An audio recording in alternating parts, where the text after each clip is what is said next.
सच्चाई ये है कि कर्माणि सर्वशः प्रकृति गुणैः क्रियमाणानि, सारे कर्म हर तरह से प्रकृति के गुणों द्वारा ही किए जाते हैं। फिर भी अहंकार विमूढ़ात्मा, जो अहंकार से मोहित अंतःकरण वाले लोग हैं, वो क्या मानते हैं? अहम कर्ता, मैं करता हूं, इति मन्यते, ऐसा मानते हैं। सब काम तो हो रहा है, प्राकृतिक व्यवस्था से सब काम हो रहा है, जो हम लोग चर्चा किए हैं 27वां में पिछले क्लास में।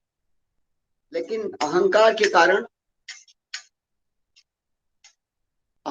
कारण अज्ञानी जन, अभिमानी जन मान के बैठे हुए हैं, मान लेते हैं कि हम सब, जो भी अज्ञानी है मान लेते हैं कि हम, keep this light on, जो अज्ञानी अभिमानी है उनके अंतःकरण में कर्तापन का अभिमान है, सो वो मान के बैठ जाते हैं कि मैं करता हूं, और इस भाव के द्वारा वो एक ऐसे विशियस सर्किल में फंस जाते हैं जहां पाप ही कमाते हैं और पाप ही खाते हैं।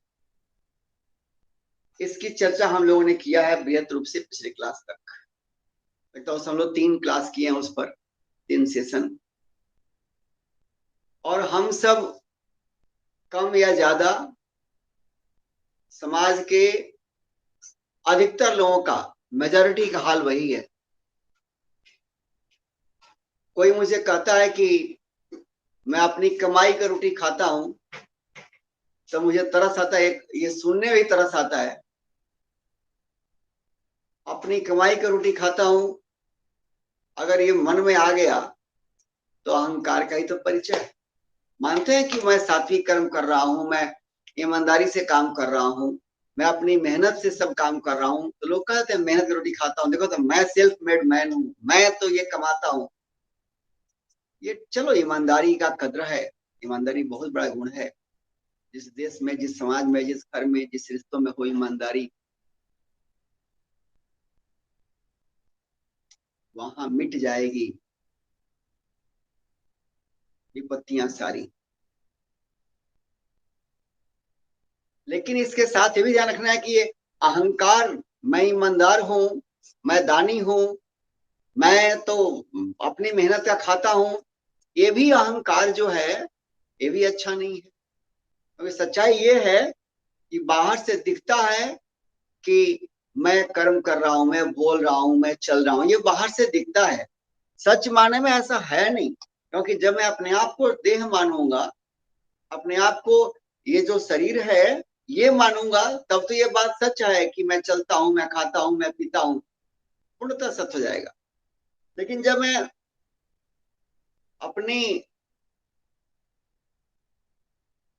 अपनी विवेक शक्ति से जब एनालिसिस करता हूं, विवेचना करता हूं, तो मैं समझ जाता हूं, मैं मतलब साधक, भक्त,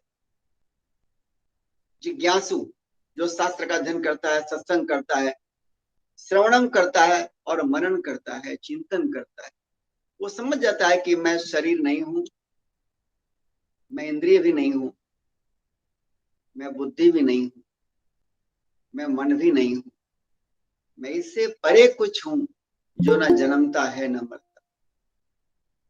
जब ये समझ लेता है साधक, भक्त, जिज्ञासु, जो ज्ञान की राह पे चल पड़ा है, जब समझ लेता है तो उसके अंदर ये समझ गहरी होने लगती है कि शरीर मुझे मिला है, इंद्रियां मुझे मिली हैं, मन मुझे मिला है, बुद्धि मुझे मिली है, इसका उपयोग करना है मुझे दलदल से निकलने के लिए। दलदल किस चीज का? सुख और दुख का। कभी सुख है, कभी दुख है, ये दलदल है। इससे निकलने के लिए हमको ये उपकरण मिला है। वास्तव में मैं तो अजर अमर अविनाशी सच्चिद आनंद आत्मा हूं, ये भाव जो है वो उपजने लगता है, बढ़ने। जैसे जैसे भाव उपजता है, बढ़ता है कि मैं सच्चिद आनंदात्मा हूं, क्योंकि एक रात में ये होगा नहीं और ये कोई जादू की छड़ी से नहीं होगा, ये हमारे प्रयास से ही होगा। कोई छू दे तो हो जाएगा, कोई हमारा कान फूंक दे तो हो जाएगा, कोई इनक्रेडिबल गुरु कोई मिल जाए, बस देख दिया तो हो गया, ये सब बातों में दम नहीं। गुरु की कृपा बहुत बड़ी होती है, बिना शक, बेशक गुरु का मार्गदर्शन, गुरु की कृपा बहुत बड़ी चीज है। लेकिन हम प्रयास नहीं करेंगे और गुरु के मंत्र देने से, गुरु के छू देने से, गुरु के हाथ पकड़ने से हमारा ज्ञान मिट जाएगा, हमारा भ्रम मिट जाएगा, ऐसी बात। ये जो हम करेंगे वही मिलेगा, हम जो प्रयास करेंगे उसी का परिणाम सामने आएगा। प्रयास अगर गहरी श्रद्धा से, परिणाम बहुत सुंदर। प्रयास आधा अधूरा है तो परिणाम भी वैसे ही है। जो जैसे करही तस फल चाखा, जैसा प्रयास वैसा प्रगति। किसी भी क्षेत्र में, वैसे ही आध्यात्मिक क्षेत्र में वैसे ही है। प्रयास अगर सच्चे हृदय से करते हैं, पूरी श्रद्धा से करते हैं, पूरी निष्ठा से करते हैं, पूरे मनोयोग से करते हैं, तो परिणाम सुंदर आएगा। तो हम लोग इस दलदल की बात कर रहे हैं कि सुख दुख का जो दलदल है, जो आदमी हमेशा फंस करके उसी में उलझ करके रहता है और उसको अपना शिकवा शिकायत से फुर्सत नहीं, रोने से फुर्सत नहीं है। फोन कीजिए तो सारा दुख का बाजार लगता है सामने आ गया। अधिकतर लोगों को फोन कीजिए तो ऐसा बहुत कम लोग मिलेंगे आज के जमाने में, बहुत कम, उनकी परसेंटेज बहुत कम है। फोन करें तो वो हंसते हो और मस्त हो, चेयरफुल हो, आनंद में हो, शांति में हो, उत्सव वाली बात करते हो आप फोन करने पर। मैं तो लोगों को फोन करने से परहेज करता हूँ, साफ साफ। फोन करके समय की बर्बादी है। क्यों? आदमी सुधरने वाला नहीं है। जो 27वां श्लोक की हम लोग बात किए कि आदमी किस तरह से अपने गलती पे गलती करते चला जाता है और उसी कारण दलदल में फंसते चला जाता है। मन में भ्रम है, बुद्धि सोई हुई है, बुद्धि में धार नहीं है, ताकि जो अज्ञान है, जो भ्रम है, उसको काट सके। सब्जी भी काटने के लिए चाकू में धार चाहिए।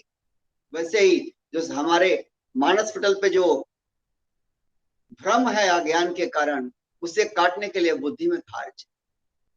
इसे कहते हैं कुशाग्र बुद्धि। वो तो है नहीं। कुशाग्र बुद्धि कोई ऐसा नहीं कि बस भगवान जी किसी को कम दिए किसी ज्यादा, ऐसा नहीं है। हम पिछले जन्म में अपने बुद्धि को जिस स्तर तक ले गए थे, अंतिम समय आने तक, ध्यान दीजिएगा, अंतिम समय आने तक हमारी बुद्धि, मन, ज्ञान, भक्ति का जो स्तर है, अगली यात्रा में फिर वहीं से चालू करेंगे। चाहे बल हो, चाहे बुद्धि हो, विद्या हो, चाहे भक्ति हो, चाहे संस्कार हो, चाहे भ्रांति हो, और चाहे मन में विचारों में क्रांति हो, हमारे पास वही चीज आई है जो हमने पिछले जन्म में कमाई।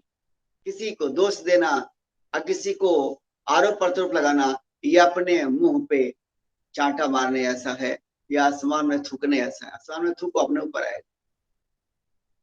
तो ये 27वां में भगवान ने स्पष्ट कहा है, अगर अज्ञान में रहोगे तो रोते ही रहोगे। भले वो चाहे राजमहल में रहो, शीश महल में रहो, या झोपड़ी में रहो, अगर अज्ञान है तो रोना तय है। क्योंकि अज्ञान है तो हम गलती करेंगे, विचारों में गलत सोचेंगे, वाणी हमारी मर्यादित नहीं होगी, कुछ भी बोल देंगे बिना नपे तुले। असंयम, संयम रहेगा नहीं वाणी में।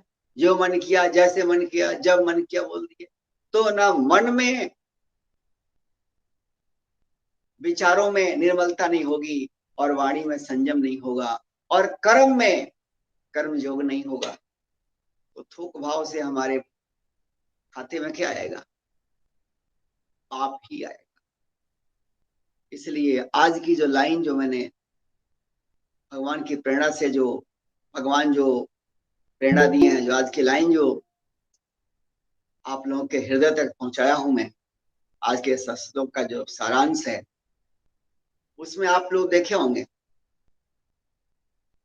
शब्द है कठोर, क्योंकि इंसान के मन में बैठा है चोर।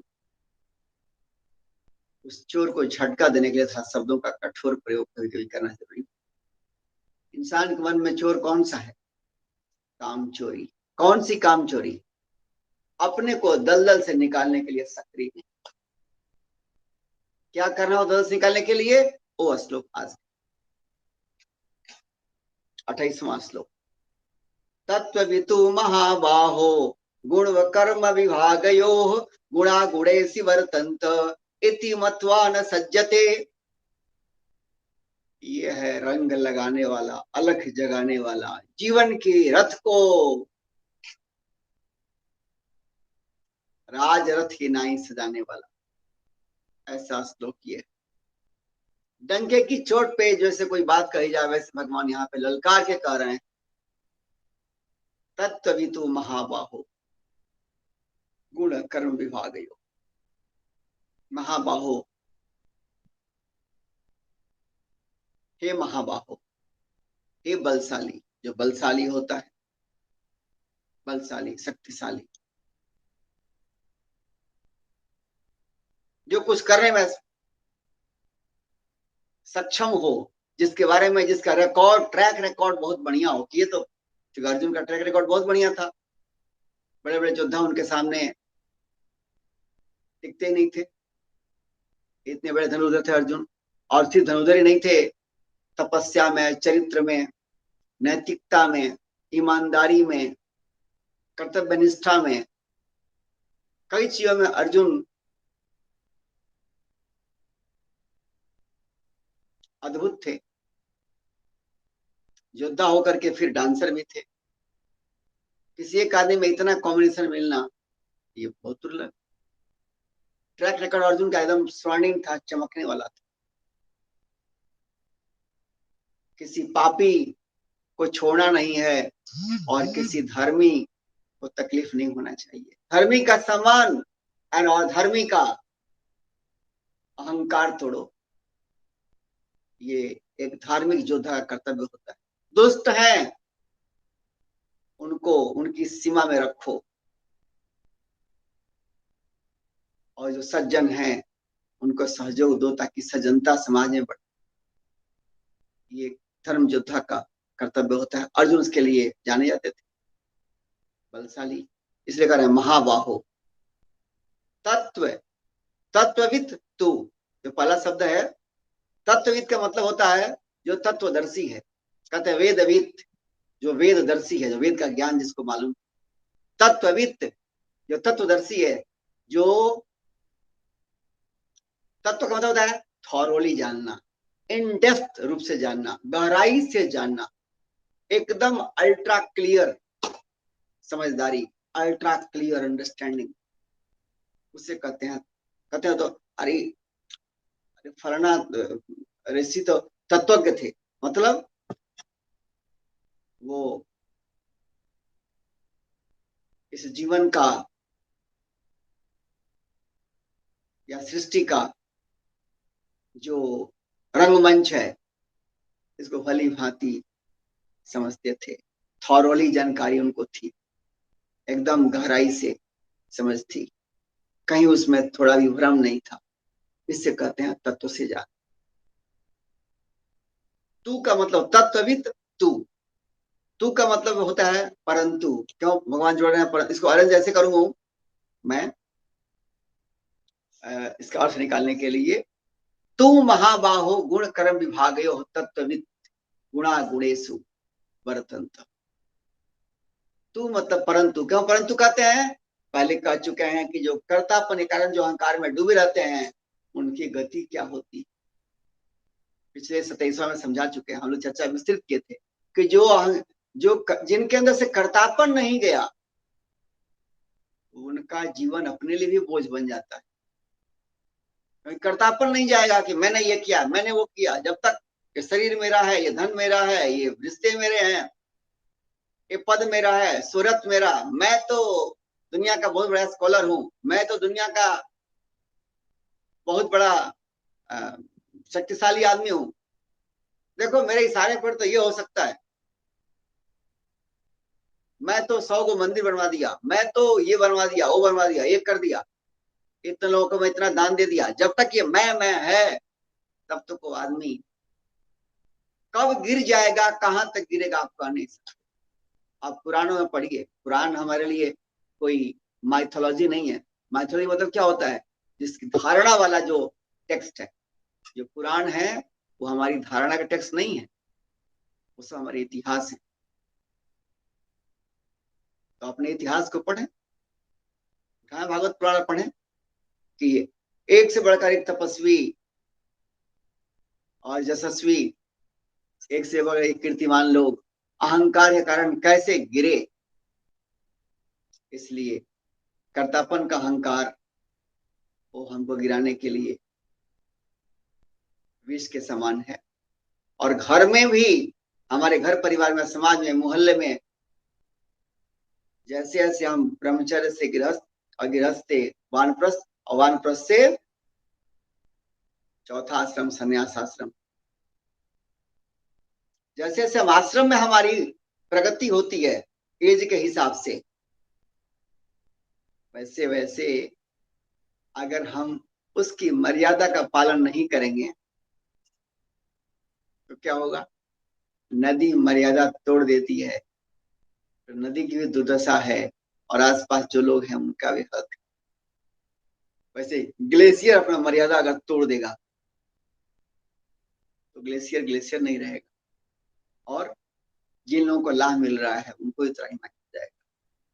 वैसे हवा मर्यादा, हवा का क्या मर्यादा है, हमेशा चलते रहती है। हवा गतिशील ना हो तो जहां दुर्गंध है वहां दुर्गंध रहेगा हमेशा, और हवा रिफ्रेश नहीं होगी, प्यूरिफाई नहीं होगी। हवा गतिमान रहना जरूरी। और हवा का दूसरा मर्यादा क्या है कि चित्र चाहे जैसी भी स्मोक आप उसमें डाल दीजिए, काला नीला कई तरह का पीला स्मोक डाल दें उसमें, लेकिन हवा थोड़े ही पलों में हवा पुनः रंगहीन हो जाएगी। हवा अगर होगी रंगीन तो हम आप देख ही नहीं पाएंगे, आंख तो रहेगा लेकिन देख नहीं पाएंगे कुछ। तो संसार में जो प्राकृतिक चीजें हैं, मैं बात करता हूँ जो प्राकृतिक चीजों की, अगर वो अपनी मर्यादा छोड़ दें, धरती छोड़ दे मर्यादा, चंदा छोड़ दे मर्यादा, पौधे अस्थावर हैं, स्थित रहते हैं एक जगह। सोचिए अगर वो घूमने फिरने लगे हमारे यहाँ पितर एनिमल की तरह, तब क्या होगा। इसलिए प्रकृति अपनी मर्यादा में है तभी जीवन संभव है। वैसे ही, और उसी में सबका कल्याण है, वैसे ही मनुष्य भी जैसे जैसे उम्र के पायदान पे आगे बढ़ता है वैसे वैसे उसे उस अपने उम्र को देखते हुए, जीवन के उस पड़ाव को देखते हुए मर्यादा का यथोचित पालन करना चाहिए। ये बात इसलिए कर रहा हूं कि हमारा समाज इसीलिए दलदल में डूबा हुआ है, एक प्रमुख कारण है क्योंकि उम्र तो बढ़ता है, तथा कथित धन धान्य भी बढ़ता है, भौतिक संपन्नता भी बढ़ती है, लेकिन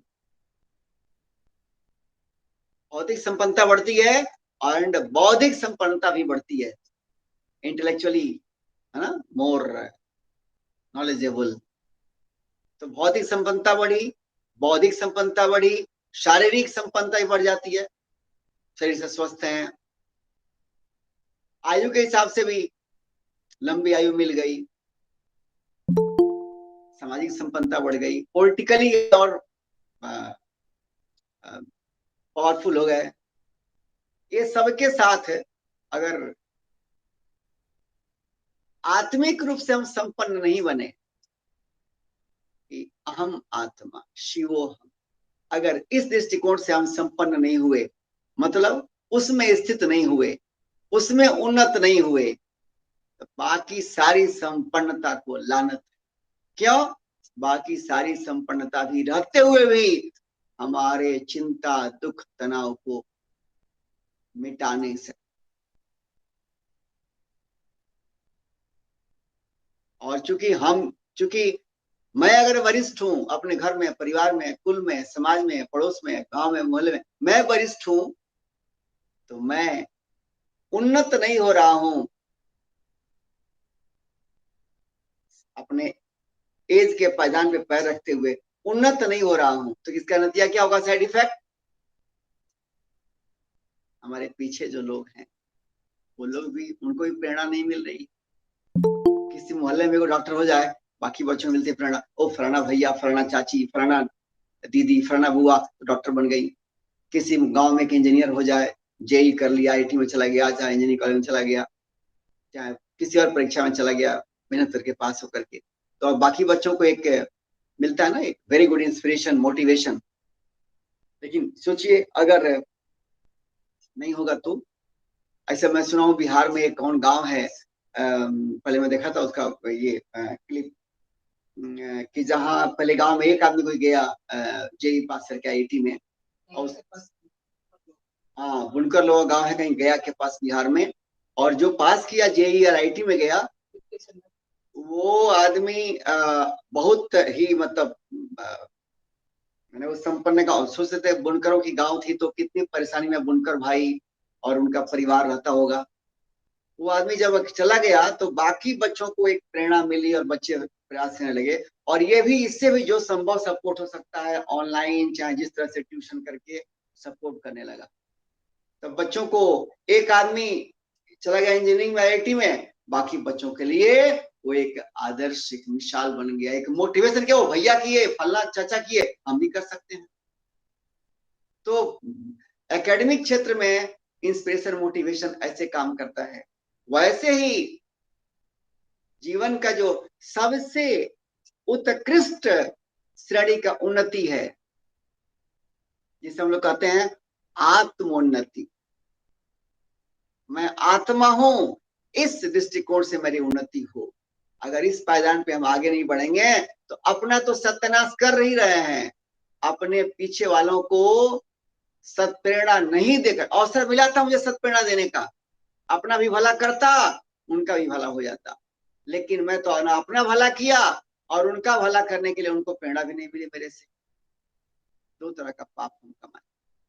इसलिए भगवान डंके की चोट पे कह रहे हैं कि पहले कह चुके हैं कि जो कर्तापन के अभिमान में रहता है कि मैं शरीर हूं, मैं इंद्रियां हूं, चाहे मेरा शरीर है, मैं करता हूं, वो लोग तो अहंकार में और अंतःकरण के मलिनता में रहते हैं, अपने ही जीवन को डे बाय डे डुबाते रसातल में, दुख में, तनाव में, चिंता में रहते हैं, ता उम्र रोते ही रहेंगे, अपने लिए, बीवी के लिए, बच्चा के लिए, फिर बेटा बेटी के लिए, पोता पोती के लिए, फिर किसी और के लिए, अपने ही तरह तरह का सब कुछ ठीक है, फिर भी बोलेंगे ऐसा नहीं है, वैसा नहीं है, ये नहीं हो रहा है, क्योंकि जुड़े हुए हैं इस नश्वर शरीर से और नश्वर चीजों से जो बदलते रहती,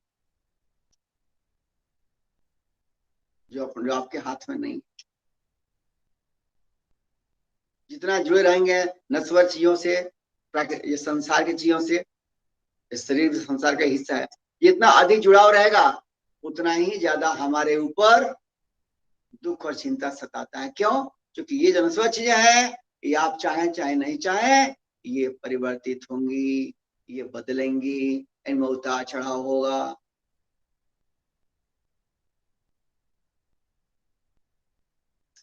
तो कह रहे भगवान की वो कर्तापन के अभिमान वाले, जो अंतःकरण से जो मोहित हैं, जिनका अंतःकरण मलिन है, अपने आप को कर्ता मानते हैं, वो तो दुख में ही जीते हैं, दुख में ही पीते हैं, दुख में ही सोते हैं, दुख में ही रहते हैं। परंतु तू आ गया 28वां में, तू मतलब परंतु, लेकिन महाबाहो, हे महाबाहो, हे बलशाली अर्जुन, गुण कर्म विभाग यो, गुण विभाग और कर्म विभाग को तत्वविद, तत्व से जानने वाला कोई तत्वज्ञ, कोई ज्ञानी, गुणा गुणेश वर्तन्ते, संपूर्ण गुण गुणों में ही व्यवहृत हैं, बरत रहे हैं। इति मत्वा, ऐसा मानकर, मतलब ऐसा समझकर, जानकर, न सज्जते, न सहते मतलब अपने को उनके साथ सजा नहीं लेता है, मतलब अपने को उनके साथ अटैच नहीं करता है, मतलब अपने को उनके साथ आसक्त नहीं करता है, उनके साथ अटैच नहीं होता है, उनके साथ जुड़ करके आसक्त नहीं होता। मतलब अब इसकी करते हैं विवेचना, इतना समय मिलता है। अगर विवेचना हमारी 1 घंटे का समय है, अगर पूरा नहीं हुआ अगली क्लास भी कर सकते हैं, लेकिन गुण विषय है इसलिए हम कोशिश कर रहे हैं, देखते हैं 10 मिनट समझाते हैं, चलते हैं आगे। देखें ये जो बताया गया यहाँ पे गुण कर्म विभाग, ये पहले समझने की बात है कि गुण कर्म क्या है। देखिए जितना हम, जो भी हमको लगता है कि मैं कर रहा हूं, देखना, खाना, सांस लेना, बोलना, जितना लग रहा है कि जो क्रिया हो रही है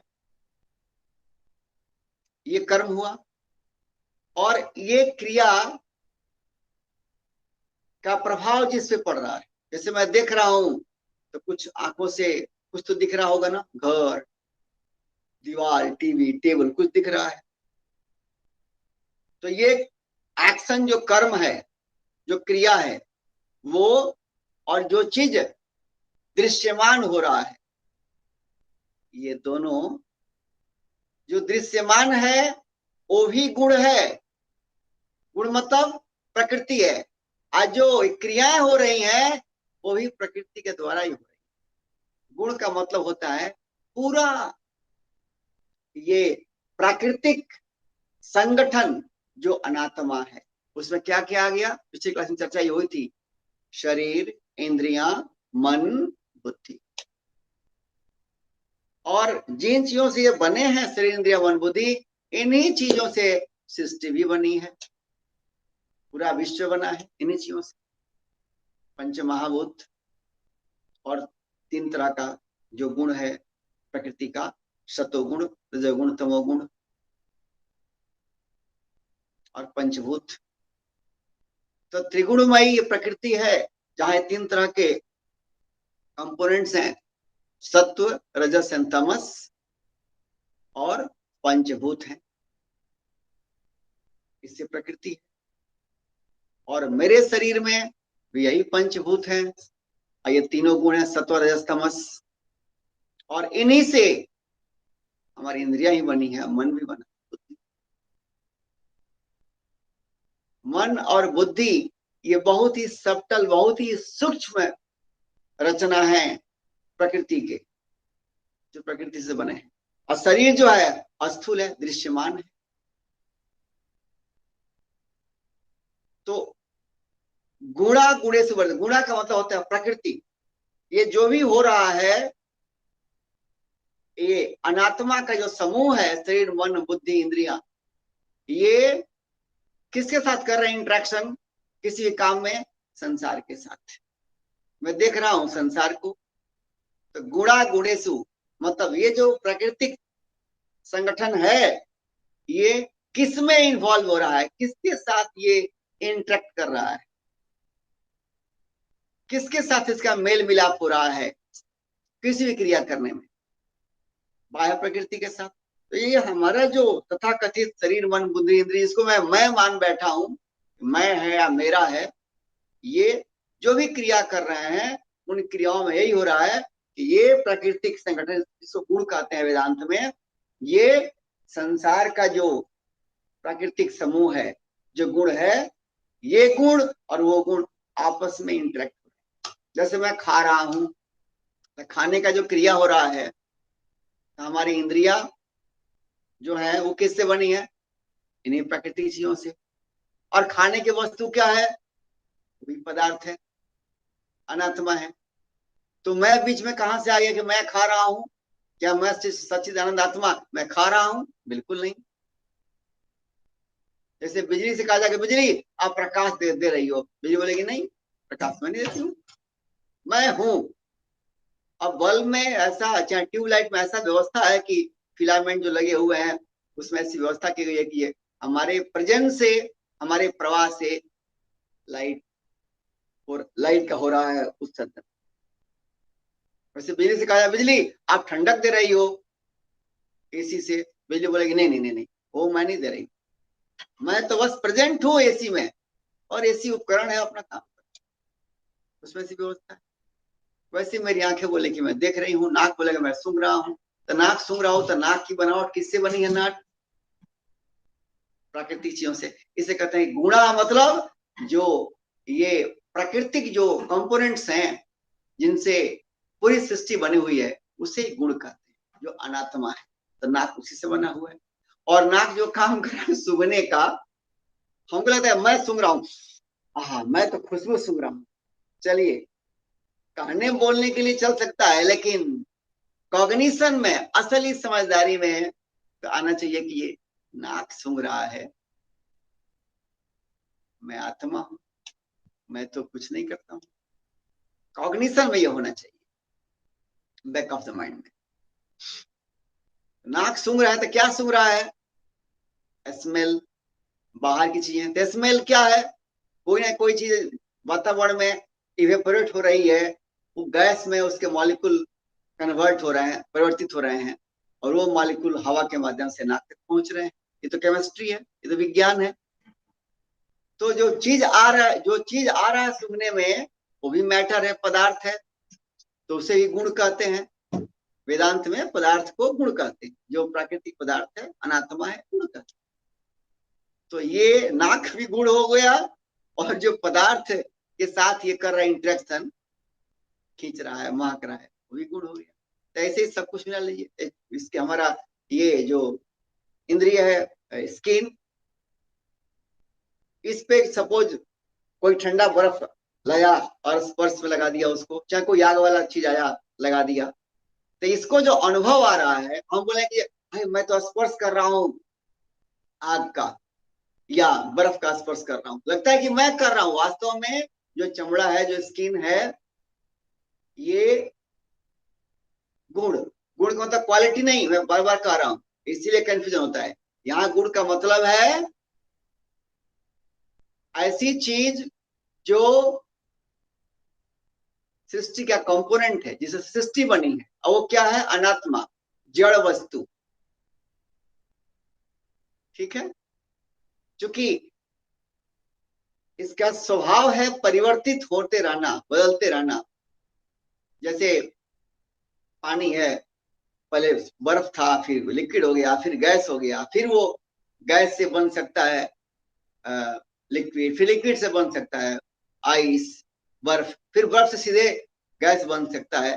तो उसका, इसे कहते हैं वेदांत की भाषा में परिवर्तन। जो जड़ पदार्थ है परिवर्तनशील है, उसकी अवस्था बदलते रहती है। इसे कहते हैं जड़ पदार्थ को क्या कहते हैं? कहते हैं कि विकारी है। विकारी, विकारी कैसा है? मतलब जो बदलते रहे उसे कहते हैं विकारी। जैसे लकड़ी है, पहले पेड़ हरा था, तो हरा पेड़ पेड़ है कहते हैं, पेड़ सूख गया तो क्या कहते हैं? ये तो लकड़ी है, सूखा लकड़ी है। उसके बाद बना लिए टेबल, कहते हैं टेबल है। फिर टेबल को किसी कारण से टेबल जल गया, टूट गया, मिट्टी में मिल गया, कहते हैं तो राख है, मिट्टी बन गया। देखिए पहले क्या था? पहले पौधा था, फिर पेड़ हुआ, फिर सूखा, फिर लकड़ी, फिर उसे फर्नीचर, फिर वो वेर एंड टेयर हुआ, सड़गल के सूख करके फिर बन गया मिट्टी। तो परिवर्तनशील हो रहा है ना। जो परिवर्तनशील चीज है उसे कहते हैं गुण, गुण। मतलब ये पदार्थ जो भी सांसारिक पदार्थ हैं, सृष्टि के पदार्थ हैं, जो आपके आंख, जो भी आपके आपके इंद्रिय, मन और बुद्धि से जो भी आप एहसास करते हैं अपने इर्द गिर्द में, वो सब कुछ आ गया गुण इस शब्द के अंदर। मतलब सब नश्वर चीज, पूरा अनात्मा चीज, सब चित आनंद को छोड़ करके जितना चीज आप अनुभव करते हैं इस संसार में, वो सब कुछ आ गया गुड़ शब्द के अंदर, गुड़ कहने से अनात्मा। तो यहाँ भगवान कह रहे हैं कि जो ये अनात्मा है, जो ये गुण है, ये अनात्मा के साथ इंटरेक्ट कर रहा है, अनात्मा के साथ ये इन्वॉल्व हो रहा है, जो भी क्रिया हो रही है उसमें। इसको ऐसे ही समझ सकते हैं कि गुण विभाग और कर्म विभाग। कर्म विभाग जो भी एक्शन हो रहा है, जो इंद्रियों का जो शरीर, मन, बुद्धि, ये जो पूरा कंपोजिशन है, और जो इंद्रियों का जो 5 विषय है, शब्द, रस, रूप, रस, गंध, तो ये शरीर, मन, बुद्धि, इंद्रियां और इंद्रियों के ये 5 विषय, शब्द, रस, रूप, रस, गंध, इन सब को कहते हैं गुण विभाग। और जो इंद्रियां चेष्टा करती हैं करने के लिए, जो एक्शन करती है, उसे कहते हैं कर्म विभाग। तो ये गुण विभाग एंड कर्म विभाग यही तो अपना काम कर रहे हैं। जैसे कोई ड्राइवर गाड़ी में बैठा हो और लगता है कि ड्राइवर गाड़ी चला रहा है, सच माने में आप ईमानदारी से देखिए तो ड्राइवर गाड़ी चला रहा है क्या? तो अंदर एक बार इंजन ऑन कर दिए और बैठे हुए हैं, उसको आप एक्सीलरेटर, ब्रेक, क्लच लगा करके गाड़ी की स्पीड को कम करते हैं, दिशा बदलते हैं, लेकिन सही माने में जो असली काम हो रहा है वो तो अंदर हो रहा है। नोजिल दे रहा है पेट्रोल, टंकी से पेट्रोल आ रहा है, नोजिल दे रहा है उसको, फिर जो लाइनर प्रेशर लगे हुए हैं जहां वो उसको जलाते हैं, वहां से फिर ऊर्जा बनता है। कितना काम अंदर हो रहा है, जहां से शक्ति पैदा हो रही है गाड़ी को काम करने के लिए। असली काम तो वहां हो रहा है। हम बने हैं ड्राइवर बन के और लगता है कि मैं ही गाड़ी को चला रहा हूं। ओके, थोड़ी देर के लिए मान लिया, लेकिन जाइए इंजन में उठाइए बर्नर, लगता है बाप रे कितना चीज में है, इसमें तो इतना चीज है कि गिन के थक जाएंगे, इतना चीज में लगा हुआ है, छोटा से बड़ा तक। ठीक है, तो जैसे इंजन काम कर रहा है लेकिन बाहर से इंजन दिखता नहीं, ठीक है, वैसे ही हम लोग चूंकि अपने अंतः चेतना में, अपने सूक्ष्म चेतना में, अपने गहराई में बैठ करके इन चीजों पे मंथन नहीं करते हैं, चिंतन नहीं करते हैं, विश्लेषण नहीं करते हैं, एनालिसिस नहीं करते हैं, इसलिए लगता है कि मैं कर रहा हूं। जैसे मैं अभी बोल रहा हूं, तो ये जो कर्म विभाग जो है, जिसको कि एक्शन हो रहा है बोलने का, और दूसरा है गुण विभाग, ये दोनों आपस में मिलकर के काम कर रहे हैं। गुण विभाग और कर्म विभाग, तो एक्शन जो हो रहा है ये हो गया कर्म विभाग, बोलने का एक्शन, एक्शन ऑफ स्पीच। और जो एक्शन, जो कर्म विभाग जो हो रहा है, इसके साथ कौन इन्वॉल्व है? गुण विभाग। कौन? जैसे हवा, बाहर से हवा अगर न जाए तो मैं, तो ये लाख ये कंठ चाहे, लैरिंग्स, फैरिंग्स, ये गला सब चाहे, ये टंग, होठ सब चाहे कि आवाज आए, लेकिन हवा ही नहीं आएगी तो आवाज क्या निकले? अब सोचिए, तो यह हवा चली ही आए लेकिन ये जो ऑर्गन्स हैं वो ठीक से काम न करे, तालू काम न करे, टंग काम न करे, हमारे ये जो लैरिंग्स फेरिंग्स हैं यहाँ पे कंठ के पास, ये काम न करे, तो आवाज आएगी क्या? नहीं आएगी ना। तो ये सब जो बने हुए हैं, सब किससे बने हुए हैं? प्राकृतिक चीजों से, पंच महाभूत से बने हुए हैं। इसलिए कहते हैं कि ये गुण विभाग हैं। चाहे बाहर की चीजें हैं, जैसे हवा बाहर से आ रही है, और ये अंदर का इंस्ट्रूमेंट, ये पूरा हो गया गुण विभाग, माने पदार्थ विभाग। और एक सेगमेंट ये हो गया और दूसरा है कि एक्शन हो रहा है। तो ये जो क्रिया हो रही है, मैं अगर सोच मैं बोल रहा हूं, चलो लोकाचार के लिए ठीक है कहने के लिए, लेकिन बैक ऑफ द माइंड में आना चाहिए कि ये मैं तो प्रेजेंट हूं, मेरा प्रेजेंस मात्र है बिजली की नाई जिससे प्रकाश और शक्ति जा रही है, उसके प्रेजेंस मात्र से, जैसे बिजली प्रेजेंट है पंखे में, बल्ब में, एसी में, ये उपकरण अपना अपना काम कर रहे हैं, वैसे मेरा प्रेजेंस है। अहम शिवो हम, मैं शिव हूं और मैं सचित आनंदो हम, मैं असली में मैं कुछ कर नहीं रहा हूं, मैं बोल भी नहीं रहा हूं, मेरे प्रेजेंस मात्र से ये जो गुण विभाग है ये और कर्म विभाग आपस में इंटरेक्ट हो रहे हैं और क्रिया हो रही है, मैं करता नहीं।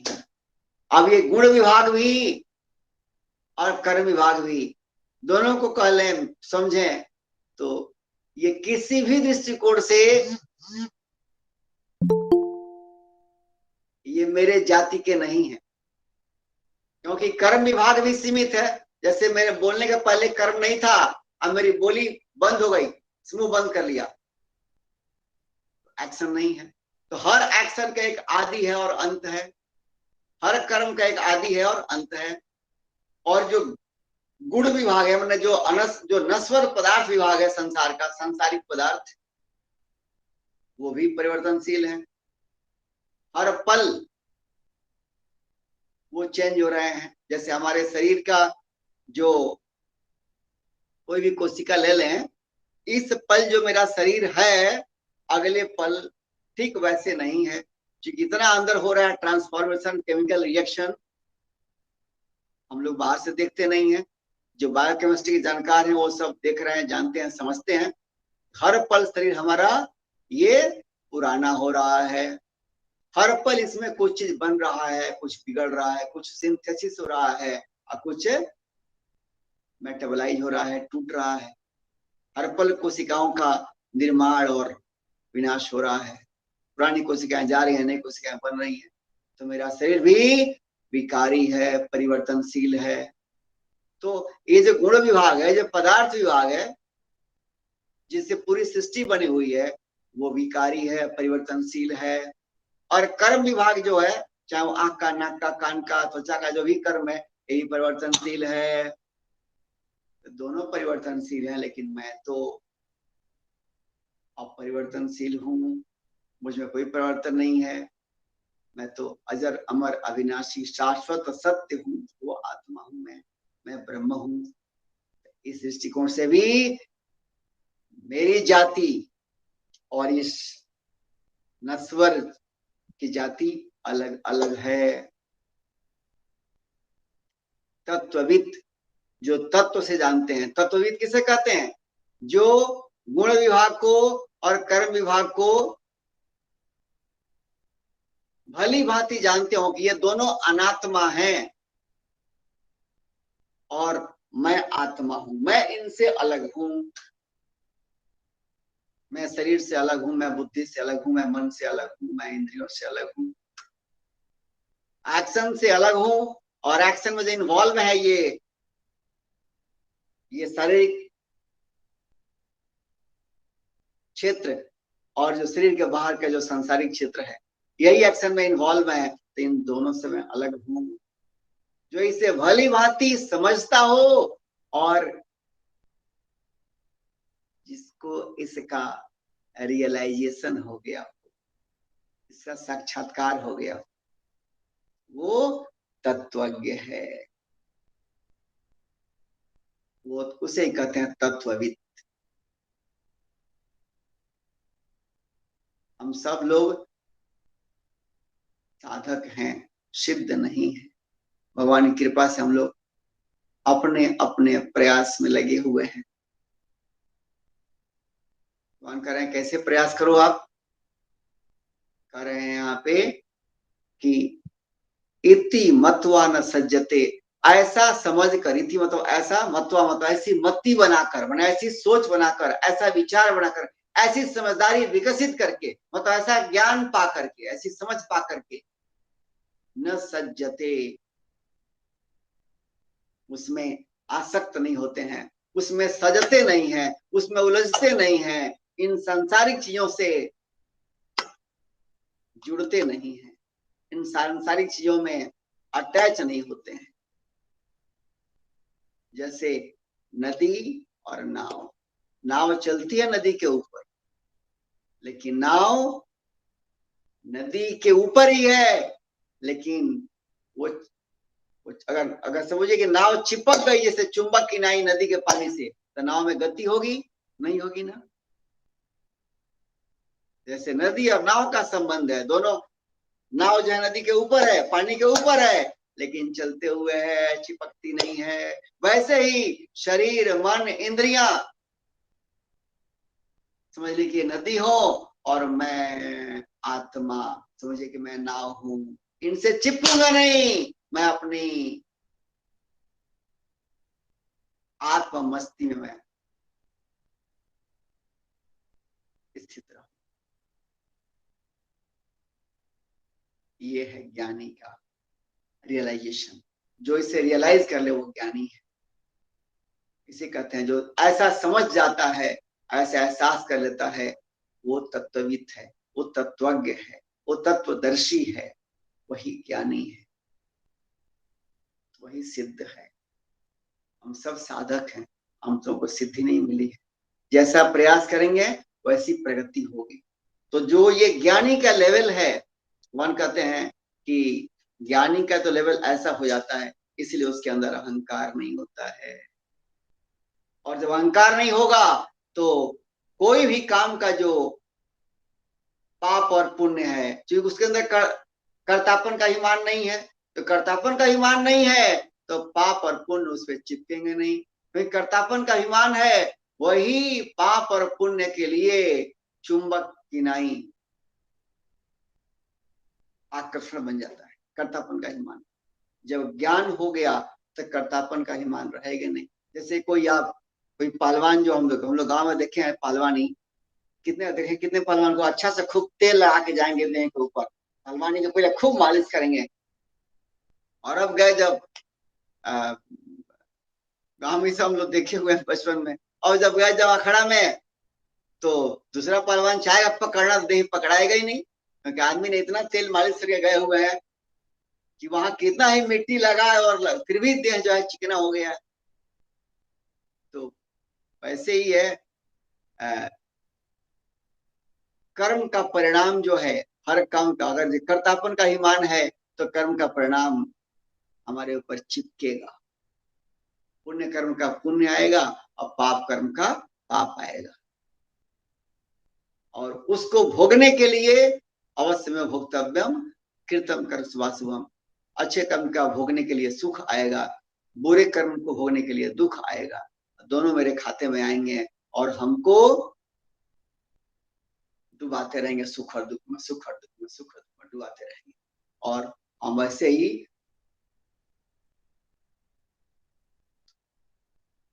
डूबते उतराते बिलखते चिल्लाते माई रे बाप रे करते रहेंगे, ये दुख है, वो दुख है, ये हो गया, वैसा हो गया, मेरे जीवन में तो सुख ही नहीं है, पता नहीं भगवान ने मेरे साथ अन्याय कैसे कर दिया। भगवान किसी के साथ अन्याय नहीं करते हो, तो सबके परम हितैषी। लेकिन मैं अपनी बोली में, विचार में, अपनी समझदारी में, अपने कर्म में शंखनाद नहीं किया, इसको निर्मल नहीं बनाया कि मुझे अपने आप को जानना है कि आखिर किस लिए संसार में आता हूं, ये सुख दुख है क्यों, इस चिड़िया का नाम है, चिंता क्यों होता है, चिंता की दवाई क्या है, उदासी क्यों आती है, इसकी दवाई क्या है, उमंग उत्साह का क्या फॉर्मूला है जीवन में, हम खोजते ही नहीं। बाकी लोग चल रहे हैं वैसे हम भी चल रहे हैं, कॉपी कैट फॉर्मूला बन गया है। और वो खा रहे हैं नॉन वेज, मैं भी खा रहा हूँ, अरे बाबा जी लोग खाते हैं तो हम खाते क्या दिक्कत है, ये हाल हो गया। ओ तो बाबा जी हैं, ब्राह्मण है, वो वही कर्म करते हैं, तो हमें क्या दिक्कत है?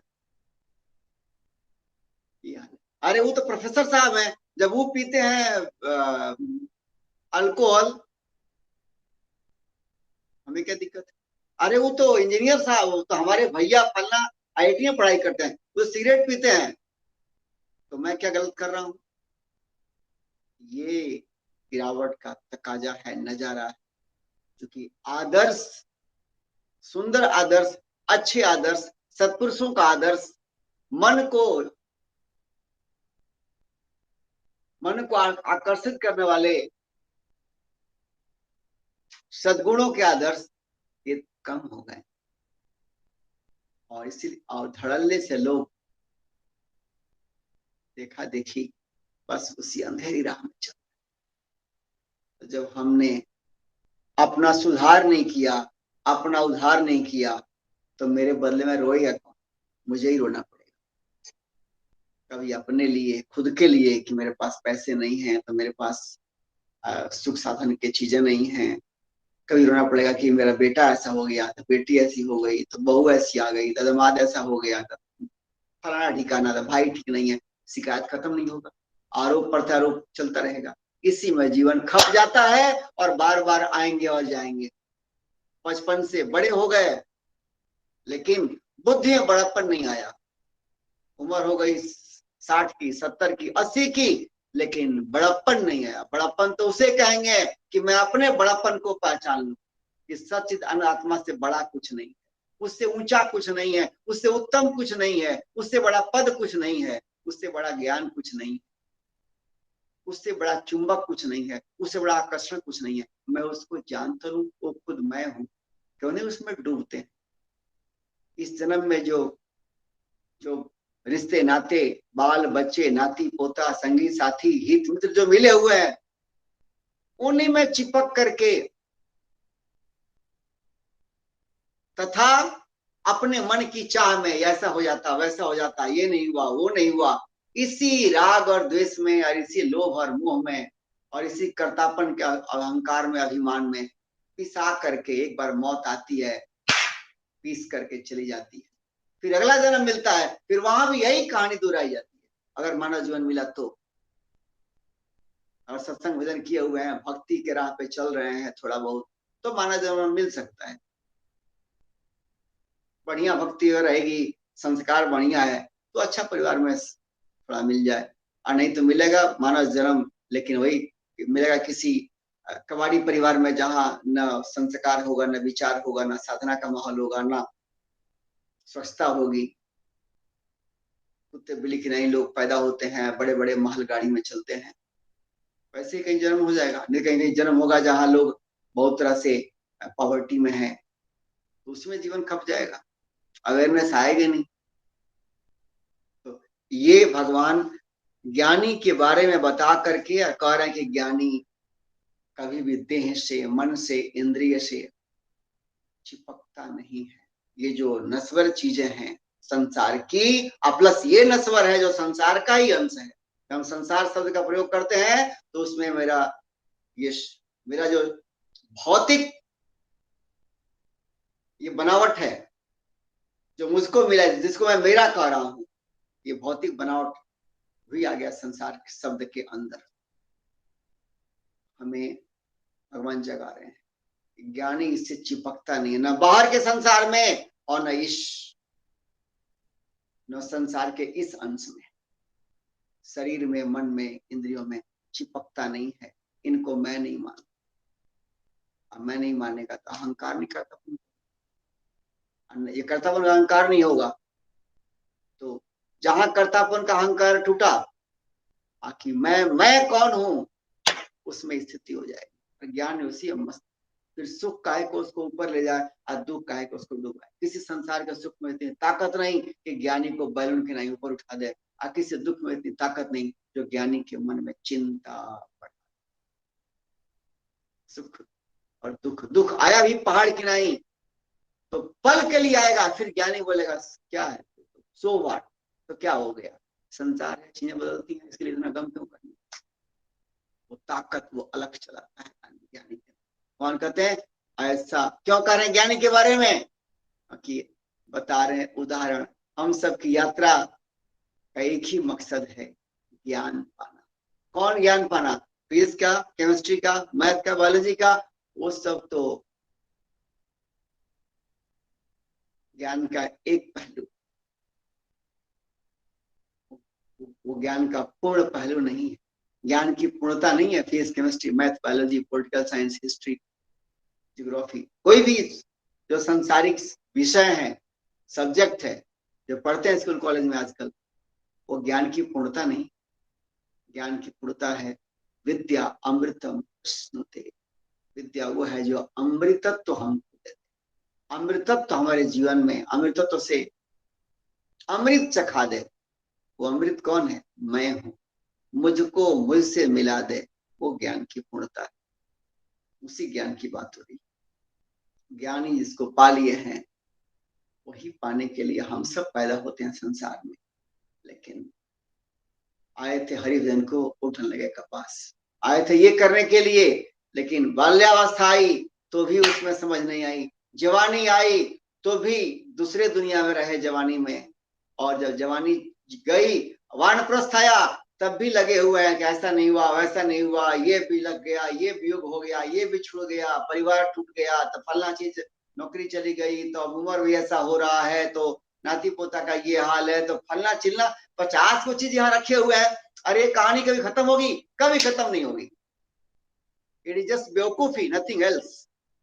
हमारा जो कर्म है हम करेंगे, लेकिन हमारा सबसे ऊंचा कर्म है, उसको छोड़ेंगे नहीं। हमारा सबसे ऊंचा कर्म क्या है?